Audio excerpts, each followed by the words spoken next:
औज़ुबिल्लाहिमिनश्शैतानिर्रजीम बिस्मिल्लाहिर्रहमानिर्रहीम अस्सलामु अलैकुम। मैं सरफ़राज़ अहमद में आपकी खिदमत में हाज़िर हूँ और आज का हमारा टॉपिक है मोटिवेशन। मोटिवेशन क्या है, उसकी डेफिनेशन पे हम बात करेंगे, टाइप्स ऑफ मोटिवेशन, उसके अलावा मोटिव्स क्या हैं, उनकी टाइप्स कितनी हैं, और थियरीज़ ऑफ मोटिवेशन के हवाले से हम बात करेंगे। तो आइए आज के लेक्चर का आगाज़ करते हैं। सबसे पहले हम मोटिवेशन की डेफिनेशन की बात करते हैं। तो मोटिवेशन पहले है, ये लफ्ज़ जो है वो एक लैटिन वर्ड है, मोटिवोस से माखूज़ है, उससे लिया गया, जिसके मायने होते हैं हरकत करना। तो इसकी डेफिनेशन की जब हम बात करते हैं तो इसकी डेफिनेशन में कैनन बैड की जो डेफिनेशन है वो कहता है कि मोटिवेशन एक ऐसी ताकत है जो किसी किरदार को उसके चाहे जाने वाले मकसद के लिए उभारती है। यानी हम जिस चीज़ के लिए काम करते हैं, जो हमारा मकसद होता है, टारगेट होता है, उसके लिए जो हमारी एक्टिविटी होती है बेसिकली, जो हमें उसकी तरफ लेके जाती है, उसे मोटिवेशन कहा जाता है। तो रॉबर्ट वुडवर्थ कहता है कि मोटिवेशन एक ऐसा प्रोसेस है जो किसी फ़र्द को किसी ख़ास या मखसूस किरदार और मकसद की तरफ लेकर जाता है। सी.टी. मॉर्गन की भी इसी तरह है। एक ऐसी अंदरूनी हालत है जो फ़र्द को मकसदी सरगर्मी की तरफ लेके, यानी वो सरगर्मी जो इसका कोई मकसद होता है उसकी तरफ लेके जाती है। एक पर्पसिव एक्टिविटी जो होती है जिसके लिए इंसान कोशिश करता है, उसकी मोटिवेशन होती है, जिसको वो हासिल करना चाहता है। तो इसमें जब इसकी हम इक़साम की बात करते हैं, मोटिव्स की जब हम इक़साम की बात करते हैं, तो हमारे पास मोटिव जो है वो दो तरह के होते हैं। एक इब्तदाई होता है जिसको प्राइमरी मोटिव या बायोलॉजिकल मोटिव कहा जाता है, और दूसरा सेकेंडरी या साइकोलॉजिकल मोटिव्स होते हैं। एक बात इसमें याद रखिएगा, टाइप्स ऑफ मोटिवेशन और चीज़ है और टाइप्स ऑफ मोटिव्स और चीज़ है। तो ये आपने गौर से देखना है कि मुहर्रिकात की इक़साम अगर आपसे पूछ रहा है या जो है वो तहरीक की इक़साम आपसे पूछ रहा है, मोटिव हैं या मोटिवेशन है। तो मोटिव इब्तदाई और हमारे पास जो है वो सेकेंडरी हैं। इब्तदाई या बायोलॉजिकल जो होते हैं, ये जिनका ताल्लुक़ हमारी बका से है, हमारी ज़िंदगी से है, लाइफ से है, जिनको बायोलॉजिकल कहा जाता है, जो हमारी जिस्मानी या बायोलॉजिकल ज़रूरियात को पूरा करते हैं, जैसे कि भूख का मुहर्रिक है, इसी तरह जो है प्यास का मुहर्रिक है, और इसके अलावा जो है हमारा टेम्परेचर दर्जा हरारत के हवाले से है, और सेक्स का जो है मोटिव है, मैटरनल मोटिव है, मादराना। तो ये मुख्तलिफ़ मोटिव्स हैं जो हमें उसकी तरफ लेके जाते हैं। जैसे भूख का मुहर्रिक है, तो भूख का जो है हम ज़्यादा अरसे तक ज़िंदा नहीं, तो हम इंसान अपनी खुराक के लिए मोटिव होता है, सरगर्मी यहाँ तक होता है कि वो खुराक के लिए दूसरों को मार देता है। कितना स्ट्रॉन्ग मोटिव है। इसीलिए इंसान जो है जब शदीद उसे भूख न हराम हलाल का वो ख्याल नहीं करता, क्योंकि इतना उसके अंदर वो स्ट्रॉन्ग मोटिव होता है। तो ये भूख का मुहर्रिक कहलाता है।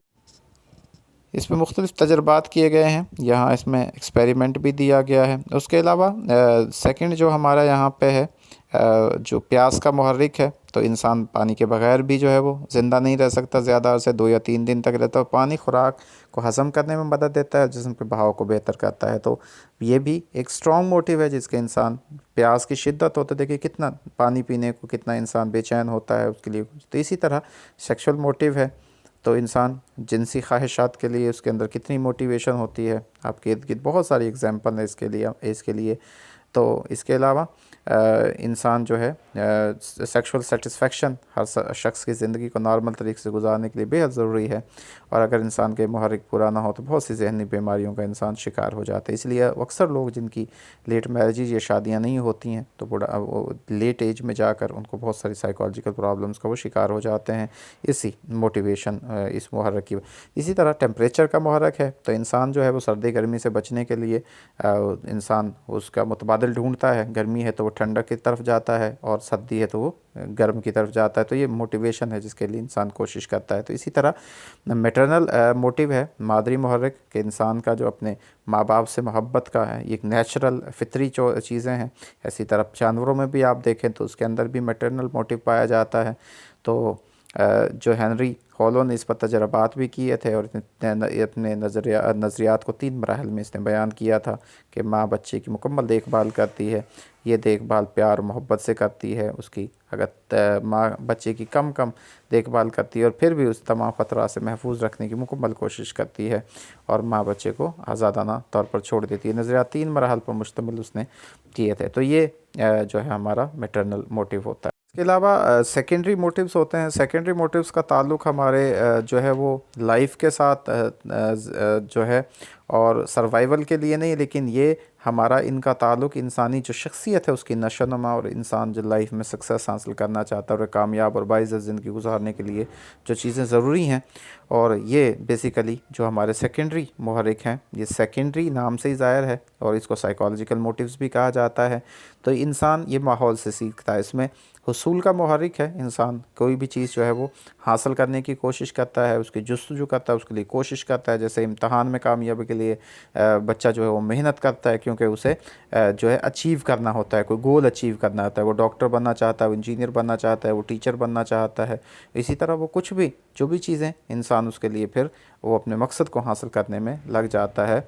और जिनके अंदर ये मोटिव कमज़ोर होता है वो जो है उसके वो फिर जल्दी हिम्मत हार जाते हैं। तो मुख्तलिफ़ इसमें लेवल्स आ जाते हैं। एक ज़्यादा अचीवमेंट का मोटिव होता है और एक लो अचीवमेंट का जो है मोटिव हो सकता है।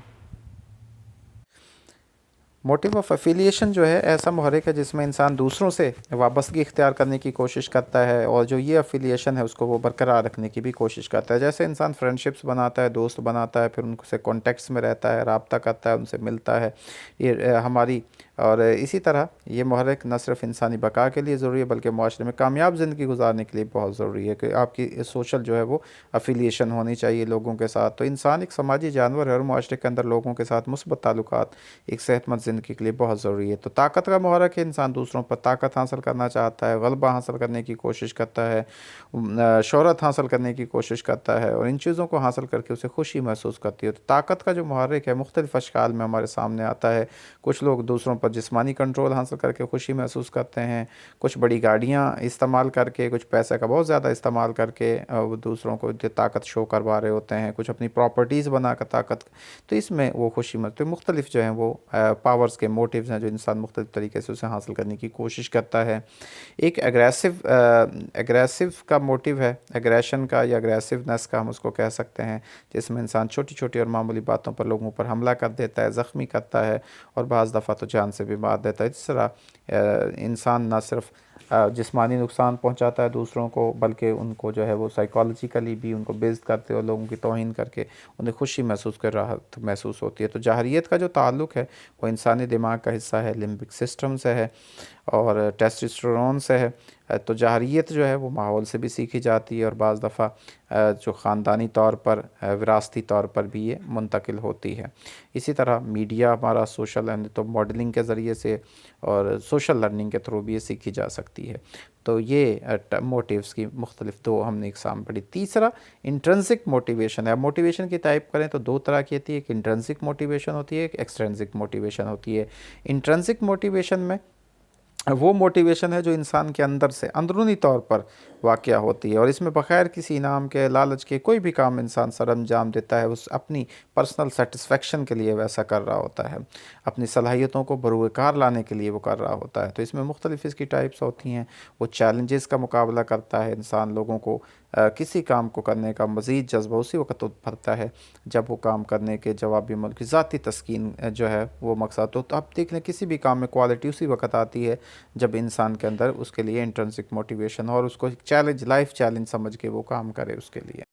इसी तरह क्यूरोसिटी कुछ लोगों के अंदर देखें, जो इंसान के अंदर इंट्रिंसिक मोटिवेशन होती है, वो चीज़ों को देखना, उनके बारे में जानना, उनको समझना, उसके लिए क्यूरोसिटीज़ होती हैं। वो जब तक उसे कोई चीज़ सीख ना ले उस तक वो उस वक्त तक वो बेचैन रहता है, उसके अंदर वो मोटिवेशन पाई जाती है अपनी उस क्यूरोसिटी को ख़त्म करने के लिए उस चीज़ को लिए। तो उसकी वो तो बेसिक। और दूसरा कंट्रोल है, तो लोग खुद पर और अपने माहौल में काबू पाना चाहते हैं, तो इसका अहाता करना चाहते हैं कि वो किसकी पैरवी करते हैं।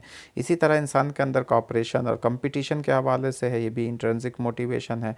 उसके बाद इंसान अपनी रिकग्निशन चाह रहा होता है, रिकग्नाइज अपने आप को करवाना चाहता है, इंट्रिंसिक मोटिवेशन है।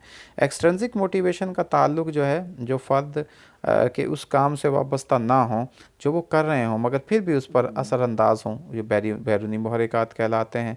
जैसे माली इनाम है, फ़ाइनेंशियल रिवॉर्ड है, तो बोनस और कमीशन जो है ये भी एक मोटिवेशन है और एक्सट्रिंसिक मोटिवेशन है। एक जो है वो प्रेज़ एंड रिकग्निशन जो है ये भी एक्सट्रिंसिक मोटिवेशन है, जो बाहर से चीज़ें आ रही होती हैं, ठीक है, उस पर असरअंदाज हो रही होती है, इंसान की मोटिवेशन को बढ़ा रही होती हैं। एक पीयर प्रेशर है, दोस्तों का जो प्रेशर होता है ये भी इंसान की मोटिवेशन, लेकिन एक्सट्रिंसिक मोटिवेशन होती है। इसी तरह रिवार्ड एंड पनिशमेंट भी एक्सट्रिंसिक मोटिवेशन है। तो ये मुख्तलिफ मोटिवेशन की टाइप्स जो है हमने डिस्कस की हैं, जिनमें इंट्रिंसिक और एक्सट्रिंसिक दो तरह की है। तो इंपॉर्टेंट क्वेश्चंस है, आपसे टाइप्स भी पूछा जा सकता है, मोटिव्स की टाइप्स भी पूछ सकता है, इंट्रिंसिक एक्सट्रिंसिक के ऊपर भी टाइप्स ऑफ मोटिवेशन भी पूछ सकता है, इंट्रिंसिक और एक्सट्रिंसिक की। तो मैस्लो की जो है ज़रूरियात का नज़रिया है वो अब आगे हम इसकी जो थेरीज़ हैं उसमें जाके डिस्कस करते हैं। जी, तो इसके बाद मुहर्रिकात के नज़रियात आ जाते हैं। तो मुहर्रिकात के नज़रियात में सबसे जो इम्पोर्टेंट नज़रिया है वो मैस्लो की हायरार्की ऑफ नीड है, और अक्सर जो पेपर में डिटेल में यही क्वेश्चन 8 नंबर का पूछा जा सकता है। जो हमारे ये डिग्री क्लासेस के जो थर्ड ईयर के एग्ज़ाम्स होते हैं, ADS ADA वालों के या BA BSc वालों के, तो उसमें ये ज़्यादातर ये क्वेश्चन ही आता है। लेकिन वैसे हम बात करते हैं तो हमारे पास 3 और भी हैं। जो इंस्टिंक्ट थ्योरी ऑफ मोटिवेशन है, ये इंस्टिंक्ट थ्योरी है, अंदर से इंसान कहता है, उसके अंदर जो है वो जिबिल्ली नज़रिया भी इसको कहा जाता है, जिबिल्लत है इंस्टिंक्ट बेसिकली। और इसका ताल्लुक़ के इंसान के अंदर जो वो कुछ मखसूस तरीक़ेकार से रद्द-ए-अमल ज़ाहिर करने और काम की जो तहरीक पैदा होती है, क्योंकि उसे इब्तदाई तौर पर ऐसा करने के लिए प्रोग्राम किया जाता है। तो ये एक इंस्टिंक्चुअल है जो इंसान के अंदर पैदाइशी होती है और उसके लिए है। तो विलियम जेम्स में उन्होंने एक लिस्ट भी तैयार की थी इंस्टिंक्ट्स के हवाले से, जो कि नेचुरल इंस्टिंक्ट्स होते हैं, और इसमें जो है अटैचमेंट के हवाले से था। ये उसने कहा था कि ये भी जो है बेसिकली एक इंस्टिंक्ट है जो कि पैदाइशी होता है। अटैचमेंट है, खेलना है, शर्माना है, गुस्सा है, खौफ है, झिझक है, हया है, ये मोडेस्टी, लव है, ये तमाम चीज़ें थी, इस पे उन्होंने बात की थी। इसके अलावा हमें एक और मिसाल जो सीजनल माइग्रेशन है, जब परिंदे एक मौसम जब दूसरा, वहाँ पे जैसे साइबेरियन है, वहाँ पे जब बर्फ़ होती है, पानी जो है वो बर्फ़ बन जाता है, तो वो हिजरत करके मूव करके पाकिस्तान की तरफ गर्म इलाकों की तरफ आते हैं। तो ये उनके अंदर बेसिकली वो चीज़ें प्रोग्राम्ड होती हैं, ख़ुद ब खुद हो रही होती हैं, जो चल रही होती हैं, कि उनके अंदर वो इंस्टिंक्ट मौजूद होते हैं, वो उनके मोटिवेट कर रहे होते हैं। इंसेंटिव जो थ्योरी ऑफ मोटिवेशन है वो कहता है कि इंसान इनाम की खातिर जो है मोटिवेट होता है, तहरीक दी जाती है उसे। तो इनामात इंसान को कुछ काम करने की तरगीब जो है, या कोई काम करने के लिए तहरीक उसे देते हैं। यानी इंसान, जैसे हम नौकरी करते हैं कोई भी, तो इसलिए करते हैं कि हमें मंथली उस पर पे मिलनी है, इंसान इसीलिए।